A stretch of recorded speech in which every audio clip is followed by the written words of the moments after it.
Coucou mes amis, comment nous y? Jodi a mwen poti yon bel video pou nou sou chanel lan. Video jodi a se yon ti vlog, se pon gran video, li pa long. Video sa se men jo ke mde filme lot video a pou nou semen pase. Kote ke mwen tab rale nan dentist, nan verite mdal nan dentist, mdal konsulte dam mwen.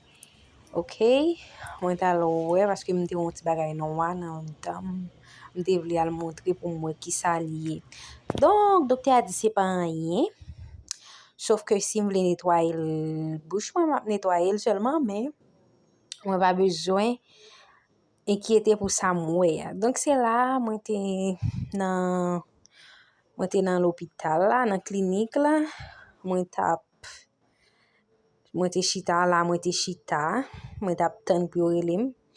Video a entre nan lot.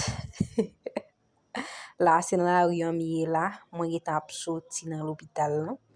La, mwen te vin pipi nan shopping nan. Mwen te vin pipi, mwen tout di ban foti video pou mwen koman miye. Pou mka montre non ki sa mwen tal fe. Mwen te foti mache, mwen tal regle kek bagay ankor. La, mwen vin nan shopping la, mwen vin pipi, vin gade visaj mwen, paske mwen foti tan la ru, ok?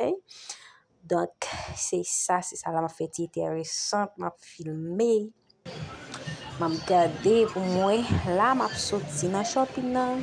Mwen tou honte, ma kende kamera nan men, paske mwen pa youtuber, mwen fè komanse. Mwen bien honte, la mwen ap mache, map chante tou pou mka montre mpa honte, ou kompren? Men mwen honte pasi sa mba kone, ok? Donk mwen pou ko abitue, mwen pou ko keme yon kamera.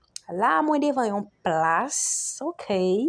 Mwen devan yon plas, mwen devan l'Eglise Katolik, ki nan zon kote mwen ete ya. Awe, zon kote mwen ete ya, ele Krisiuma, ok? Sa mwen chita devan l'Eglise Katolik, mwen chita. Map gade le pasan, moun ka pase, map gade mfon ti chita, map filme tou. La m vire kamera sou mwen, map gade visaj mwen getan sou etou, paske m demache. Ok, map mwen jeti kepi mwen, map fe ti souri, ti bizou, ok? Donk, se pa moun video, guys, se jom di nou an, se yon, kek ti video m fe, bi m kode yon ansam, mwen di ba m poste yo pou nou. A la pochen!